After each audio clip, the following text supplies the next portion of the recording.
going to talk about how companies should approach well-being for their employees and how maybe those professionals who are in charge of making sure that the employees are well, how they should approach their leadership to get their support and of course resources to put their well-being programs in place. And let me start with a few memes. Because one thing that really helps you understand the mood and the vibe in your company is observing the memes that your employees are sharing amongst each other or using the platforms that you may have available. And I think when memes like those that I'm putting up right now appear, then there's a time to start getting really alarmed and worried, because there is something fundamentally wrong with the well-being of your employees who cannot relate with these, right? And this brings me to the big question, why should companies in the first place worry about their employee well-being? Trying to work the clicker here, bear with me. The why. So why should we even worry? Well-being programs in companies are not so new, but newish. In the past, we were talking about work-life balance, and what's private doesn't belong to work. Well, this is over. We have been living in what's called VUCA world. VUCA is a term originally used by the American Army after the end of the polarity between the US and Soviet Union. Until then, the world was very clearly defined. After Soviet Union ended, all of a sudden, things started being very hard to navigate.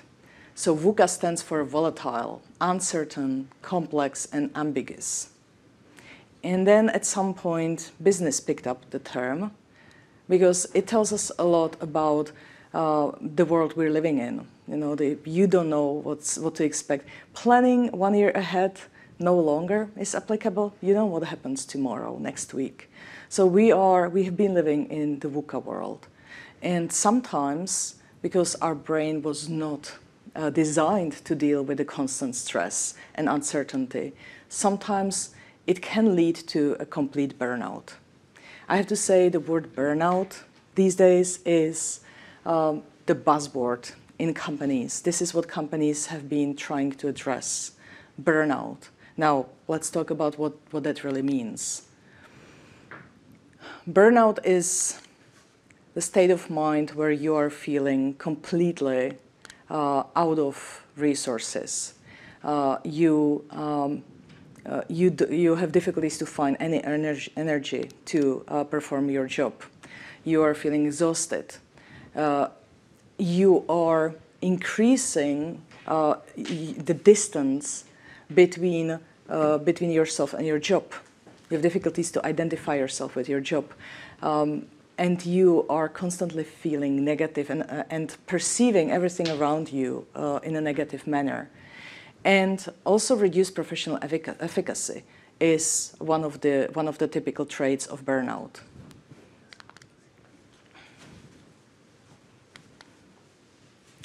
Now, what kind of risks burnout means for organizations, and why is everyone so alerted to address burnout? I think if one thing people should carry away from our discussion today is burnout hurts your productivity as an organization. It undermines your productivity. That is proven, that's no speculation, and that's why companies are so invested in addressing burnout or ideally preventing burnout. Gallup conducted a survey in 2019, and the results I'm going to present are from this survey, but just when we realize what's happened between 2019 and today, we can probably add some percentage to these numbers, because COVID and working from home, unfortunately, made the problem even deeper. So 63% of people who are feeling a burnout are likely to take a sick day.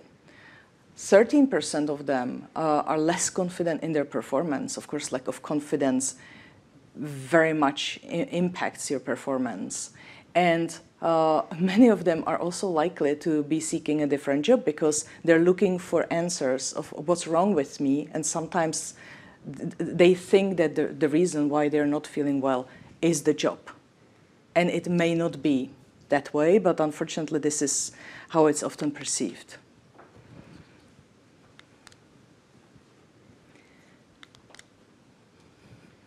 No, the clicker and I were not best friends here, but it's coming. So another thing that burnout is threatening is employees' desire to learn and grow. They are almost in a survival mode. They're just trying to make it through the day. Where do you find the capacity to learn and be creative and apply innovative thinking when you are completely out of energy? So the focus is on daily survival and not developing for the future. Those who are suffering from burnout also have less desire to discuss their performance with their managers and to actively look for ways to improve their performance and just do a better job, be more innovative, making decisions. So as you can see, there's basically everything in your job, in your employees' performance can be impacted by burnout. So to summarize, if you have employees suffering from burnout, and I guarantee you do have at least some of those, it is your productivity, innovation, image as employer, attrition, meaning the number of employees leaving the company, your competitiveness, because your biggest competitive advantage are your employees.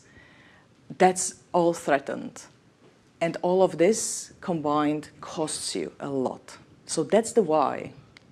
That's why everybody's thinking about, okay, what do we do today? So how do we address burnout?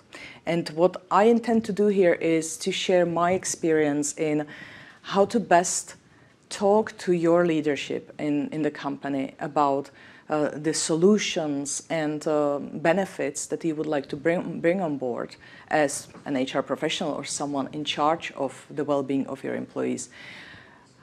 How do you position this to your leadership to get the support and to get the resources? Because of course resources will be needed.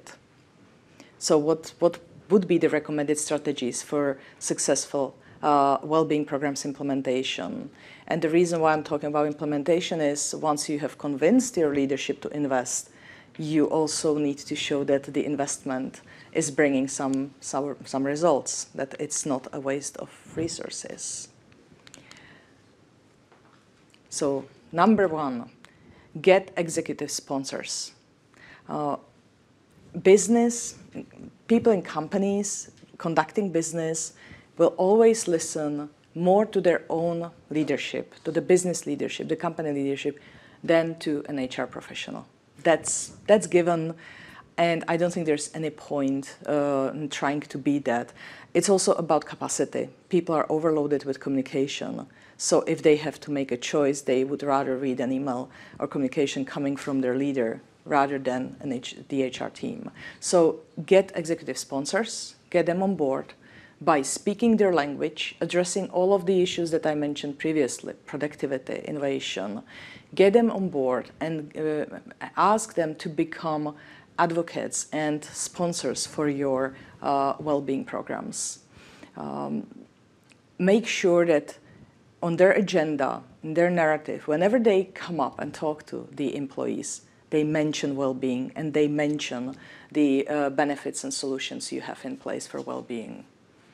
Have them show vulnerability, which is a very much appreciated and respected leadership trait, being vulnerable and sharing their own story, how they benefited from these well-being solutions, is a great tool to bring employees on board.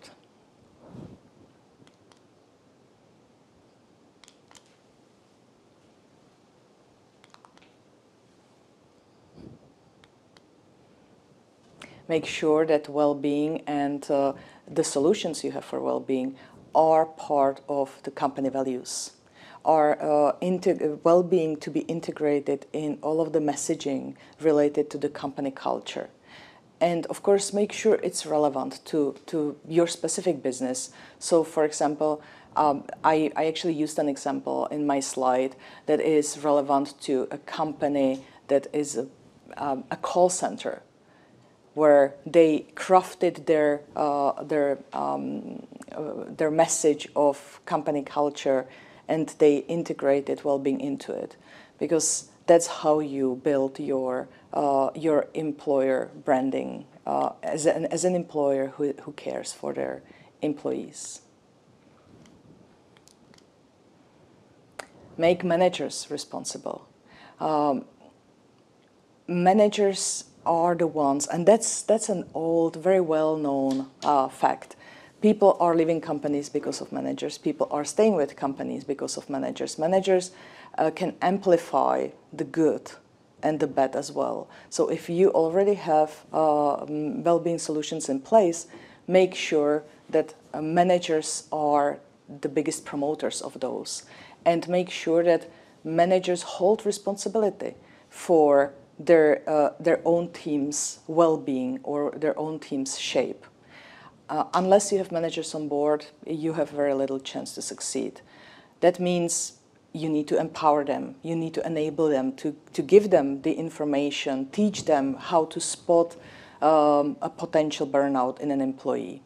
And I would mention psychological safety and power of vulnerability here. I would just encourage anyone who's listening to us to look out these terms, because they play a huge role in employee well-being.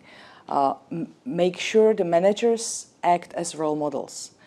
Whatever you have in place in the company, if managers don't act in line with these principles, it's all going to wane. So managers should never send emails outside of working hours.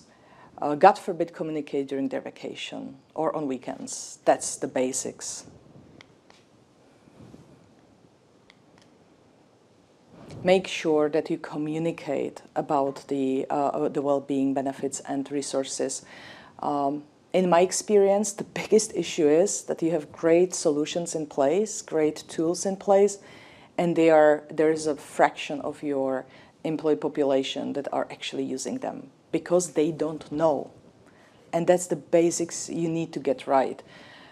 Well-being content needs to be present in all of your company communication. That's the only way to really make sure that it lands well.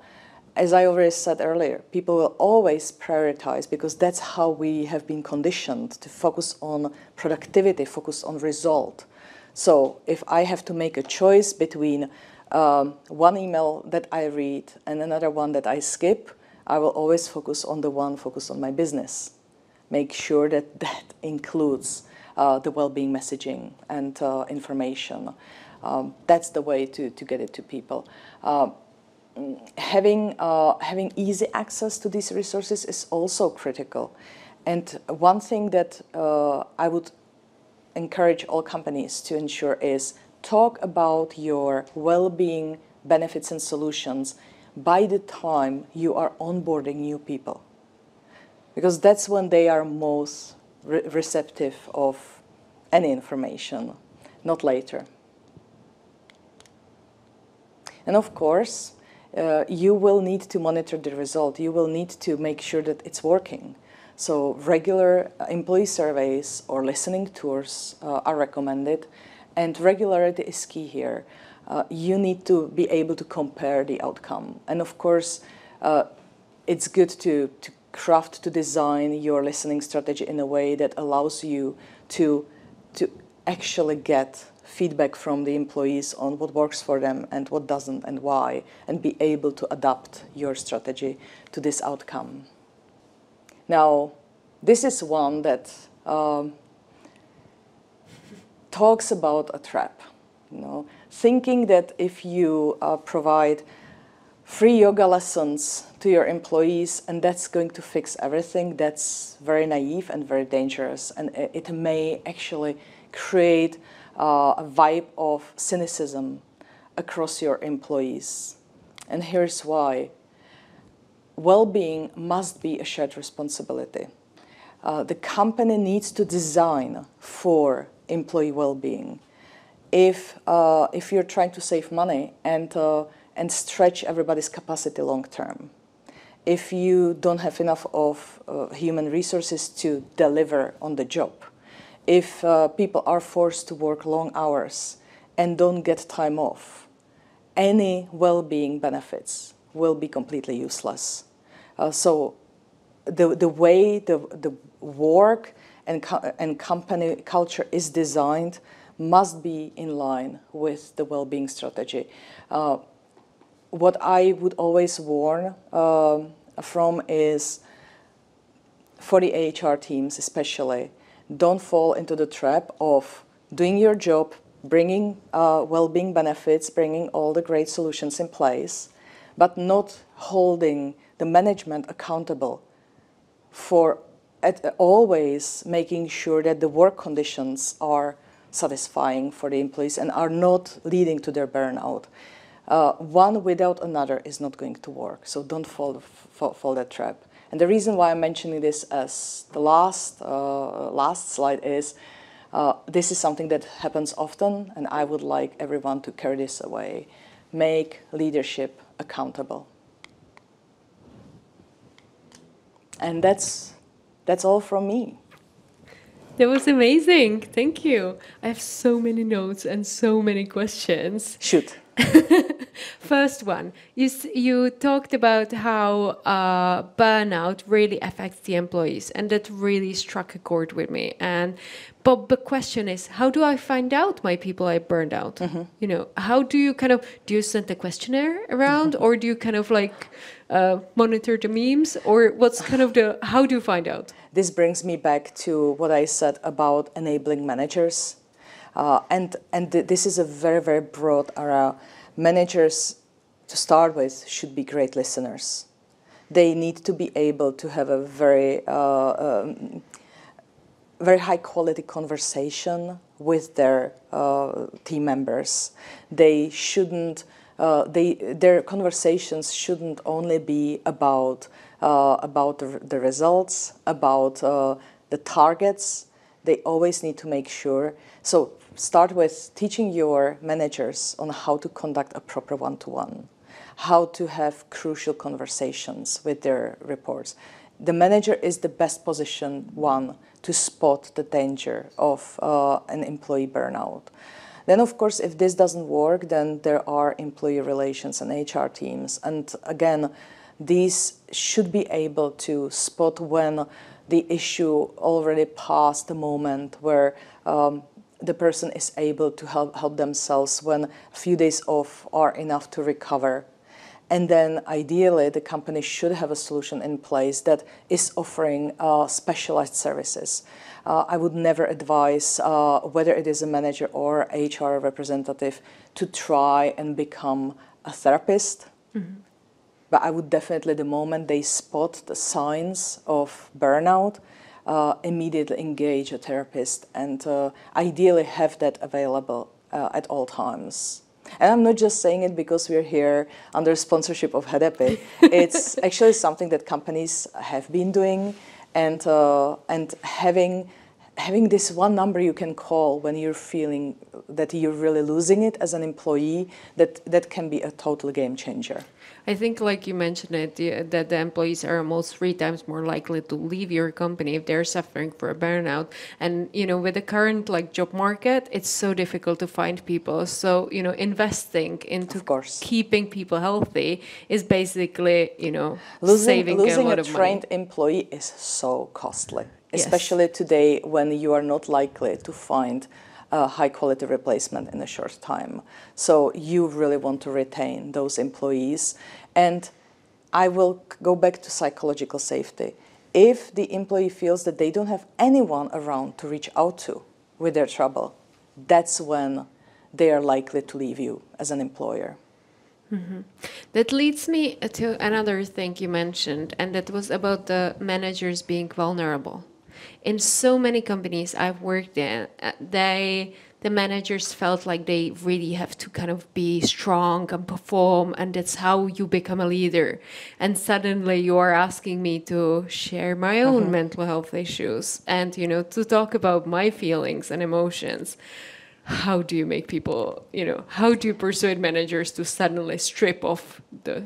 This is so spot on, and it's funny because this feeling that I can never show my vulnerable side is typical for middle management. The more experienced, mature, and senior leader you're interacting with, the more vulnerable person willing to show their vulnerability you're talking to.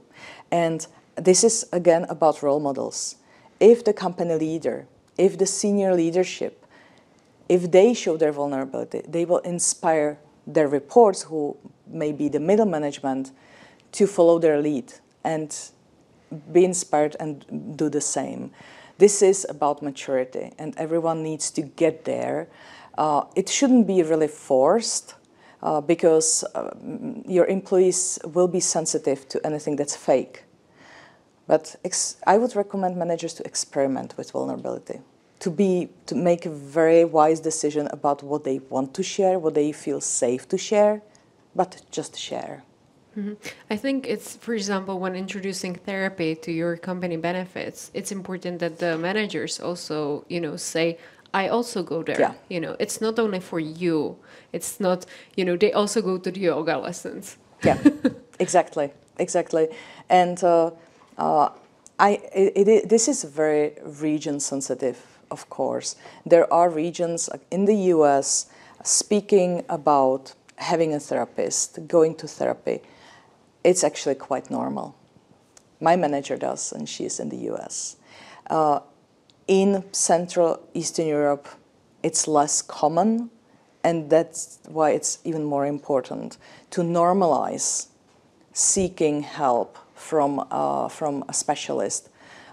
It shows, it's important to position this as a sign of maturity, a sign of confidence. Yes, I have a therapist, and I'm proud of it, because that means that I'm taking care of myself. This should be the positioning. One of the questions from the audience is about preventive therapy. And I think it really brings us to this topic, because for me, I go to therapy for last 6-7 years. And for me, it's the same as going to the gym.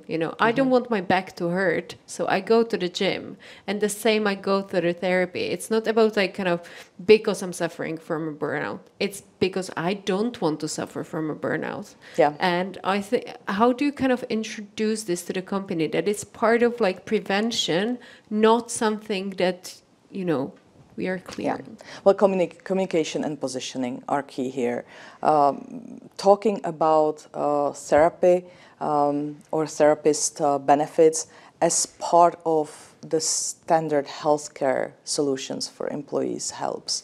Rather than something extraordinary, just part of your standard healthcare. You go for a regular check of your physiology, then that should include your mind too. And again, communicating about how easy, accessible that is will inspire people to just give it a try. Generally, communication is key here. I would always focus on repeating, this is completely confidential, this is completely safe. The company will not know that you've reached out, but remember, the number is here. And then educating the workforce on the signs, early signs of potential burnout helps, so they can relate and identify on their own that they may be reaching the point where they will not be able to help themselves, and then seek out help sooner rather than later. I love what you were saying, because for me, I come from a marketing background, and obviously running a communication campaign is something that truly resonates with me, and really targeting the right people with the right messaging, not really keeping it a secret and making it accessible for everyone is easy. You can't overinvest here, because you as a marketing professional, you know better than I do, what is the percentage of employees that one piece of communication is actually able to reach? It's going to be very low. Yes. I have experienced companies where benefits team were doing an amazing job in terms of bringing the right benefits on board, and a very poor job in communicating the existence of the benefits. Sending one email saying, hooray, we have a new benefit for you and here it is, and then keeping silent from that day on means that you will have very, very low adoption of that benefit. And of course, low adoption of the benefit will lead leadership to naturally canceling that expense. So there is many good reasons to over-invest in communication of those benefits and accessibility. Streamline, make it very simple for employees to find that piece of information. Yes, so often it's like hidden in the intranet behind 3 passwords, you know, and click, if you click 5 times and maybe it will appear. Yeah. If you don't know what you're looking for, you will not find it. Exactly. So make the communication or the resources very intuitive. That's another advice. Last question, because you were talking about that you can't do yoga if you ask people to stay at weekends, that it's kind of contradictory almost. What if I work in a startup? I mean, like, startups are hustle culture, you work 24/7 and you really have to push it. So when you are the employee, you've chosen to work in a startup and you sort of sign up for certain culture. And now this is not science that I'm saying. I'm talking about, this is more my experience and what I've observed. Startups typically exhaust people. They have a very clear target and they're after the target. If there is little or no care for employee welfare, employee well-being, it doesn't show strong leadership in startups. That's the message for startup leadership. The message for employees of startups is just be vocal about your needs. You are there for a reason. You are capable of doing an amazing job. And you will deliver better if you are looked after, if you have time and resources to look after yourself. That's common sense, nothing else. So the advice for employees would be vocal and demand the space you need for yourself. For the employers, aka startup leaders, be wise. And you already brought someone on board. That's already an investment. Don't just, it's like buying a fantastic pair of leather shoes and then not look after the leather shoes, and then you have to throw them away 6 months later. I think like somebody's asking about the best practice for one-on-one. And so often I work with startups and they skip the one-on-ones. And I think it's like so stupid, skipping something that would maybe take 15, 20 minutes and would really change the world instead of like... As a manager, I always consider one-to-ones my #1 priority above anything else. I prefer to delegate work, as in delivering on the job, having people do that, and me looking after them and their well-being. #1 priority. I always have weekly one-to-ones with my team, and big part of that conversation is about how they feel, what they consider to be their biggest obstacles, what is taking energy from them, and also learning about what is giving energy for them. And then these learnings, and by the way, what I'm talking about is going to shift in time. So doing it once with your team member, that's not enough, because people change, and they sometimes change really fast, and their preferences change. So you really need to do this regularly, and then apply what you learn to also how, for example, you delegate work. When I managed recently an operations team.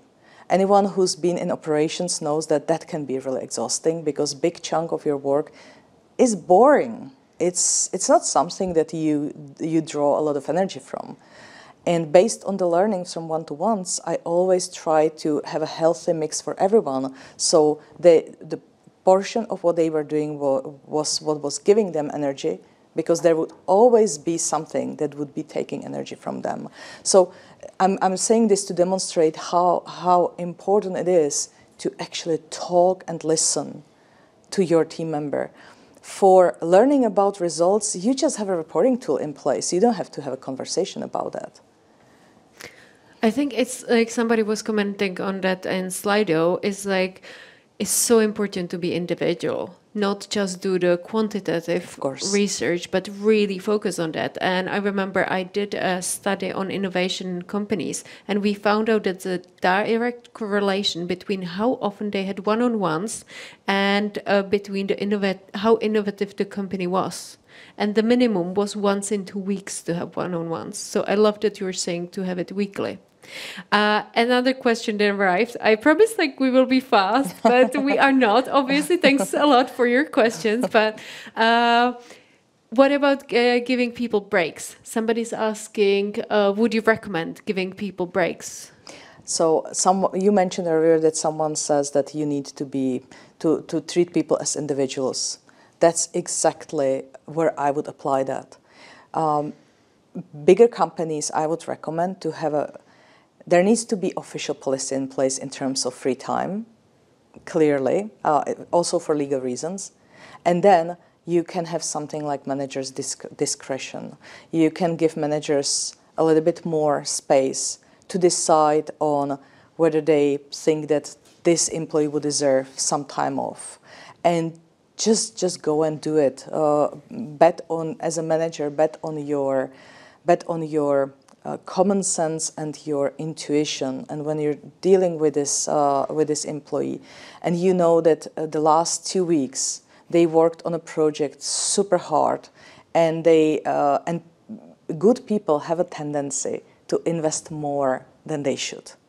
So it's interesting that still some companies have a tendency to act like police, making sure that nobody skips their responsibilities. In today's world, where the results of your work are the best proof of good work, you don't need to look at the hours spent in the office. That's so old, so ancient. The better approach is to balance out and to compensate. So yes, for example, my team was working globally, which meant sometimes working in the evening because of the US time zones. Then I would ask them for the next day or next 2 days to start working after lunch, to compensate for the evenings that they've spent working. And any manager can do that. Of course, if we're talking about manufacturing, where you simply have to have the people present in the production process, that's a very different story. But if we're talking about corporations, office jobs, there is so much flexibility today. So it also builds trust between you as a manager and your team members when they see that you really care for them and that you are able to observe that they feel exhausted. Especially more junior team members will be afraid of asking. They will not tell you. They are the most vulnerable ones. And in a way, you need to act as someone who is responsible for their own well-being, because they are only learning to look after themselves. So you do that. Be their mentor. Managers should be a natural mentor to their team members and say, you know what, you look a bit tired. I know you've worked hard. Why don't you just take this Friday off, and no need to log it in the system and take your vacation day away. Mm-hmm. This is very healthy. I also think that's the part of managers leading by example. You know, if you're a manager who never takes that day off, so spot on, or compensate yourself, you will never. The employees will not trust you that you mean it when you say it. Yeah, absolutely. Same with vacations. Never ever I bring my laptop to vacation. I prefer to gain some points as manager by telling my team, okay, this is the person who's covering for me on this team. If you have any questions, reach out to this person and figure it out, because I trust you with your experience and opinion on resolving the situation. And if you resolve it differently than I would, don't worry, I'm not going to judge you when I come back, because I know you will do your best in the moment, and stick to this rigorously. That's the way how you teach, how you lead by example. Last question about the breaks and the sabbaticals. Would you recommend that to companies? I think they're very healthy. Of course, one thing that is a bit problematic is that sabbatical always means no income for that individual. So there only will be a certain group of employees who will be able to afford going on sabbatical. So if the company is economically in a position that they can afford it, I would strongly recommend paid sabbatical.